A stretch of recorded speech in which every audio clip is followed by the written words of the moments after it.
is going on, everyone? ItzFuman here, coming at you with a brand new video, and today we are going over the combat knife and how to get bloodthirsty medals fast and easy with it. Before we begin the episode, I just want to let you guys know, thank you for all the recent support I've been getting, and I appreciate it a lot. And if you want to check out my other Bloodthirsty video on how to get bloodthirsty medals fast for snipers, I'll link it down below in the description, so if you want to check that out, that would be greatly appreciated. Now on to the video.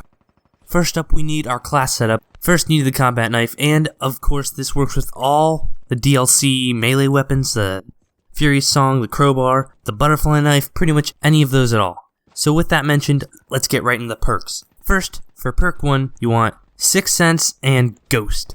Sixth Sense is just to allow you to know where the enemies are before you even see them. You can just look at your minimap and see where they are, if they're in a close vicinity of you, so you know where to knife, and if they're behind you, you can turn around and knife them in the back. And Ghost is pretty much given for a combat knife class, because you're going to be running around a lot, and you don't want UAVs to be spotting you, because you're already at a disadvantage when you're using the combat knife, because they can shoot you, and you have to be right next to them to get that kill. So letting them know where you are at all times does not help the fact that you are at a disadvantage. Next up, we have perk 2.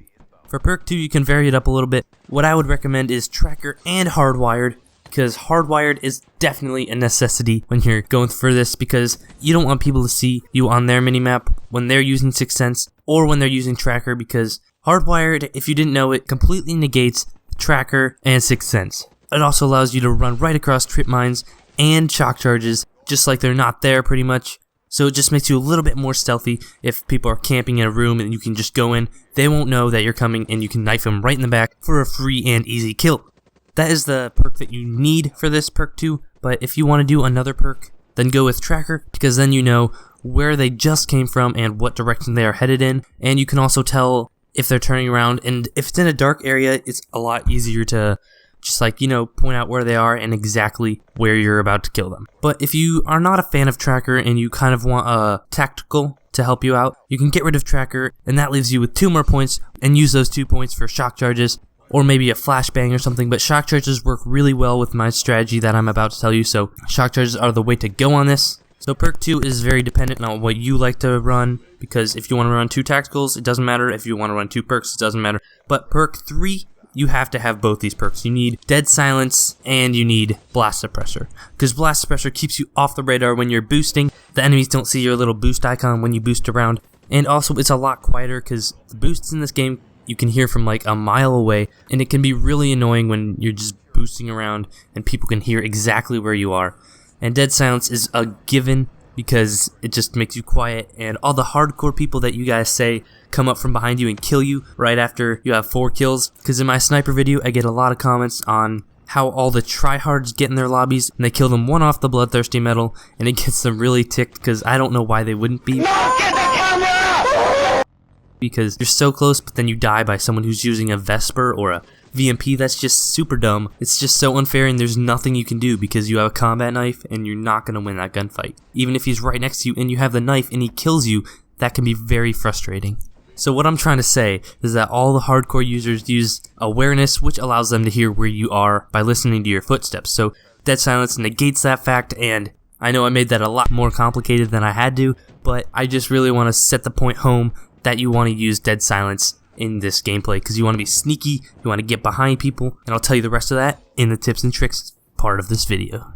Next up, we have the game mode, and believe it or not, the best game mode to get these bloodthirsties with the knife is Team Deathmatch. That's right, because in Team Deathmatch, the people are not as skilled as people who play objective game modes. They kind of just go on there casually, not thinking to get nuclears and quad feeds and all that. And they don't normally run high streaks like Raps or the GI unit. So take my advice and play Team Deathmatch. Trust me, this works a lot, because the people are not as good, and you don't find those tryhards that I mentioned earlier as often. Now that we have our class setup and our game mode, we're going to find a Team Deathmatch game, and I'm going to tell you the tips, tricks, and strategies on how to get the combat knife gold. The strategy is simple. What you want to do when you spawn in is you want to do an initial rush toward their spawn. Take the farthest flank route you can and try and come up behind them. The name of the game is Flank, Flank, and Flank. Once you flank, you wait. That's all you do. Normally you want to get into a building of some sort, something that has a couple doorways that they only can come in, and you can set up a shock charge in one doorway, and then you guard the other doorway. It's pretty easy actually.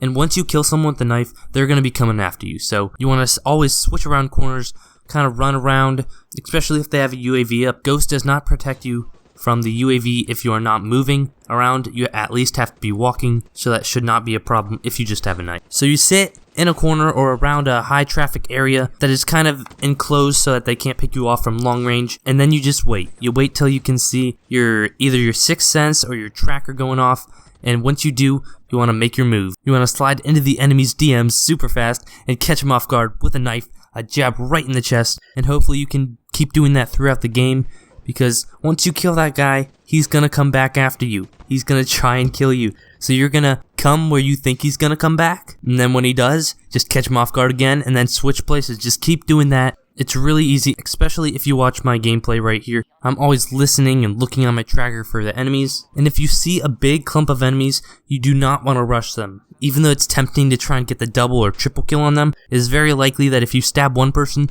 the other person's gonna turn around and kill you instantly. So if you stab one person, don't go for the next unless you're sure that you're going to get the kill, because he's going to turn around and you're going to be gone. Hopefully you enjoyed this video. I just want to let you guys know, Bloodthirsties are not easy to get with the knife. Some people struggle with this challenge, but it honestly isn't that hard after you get used to it, just like most challenges.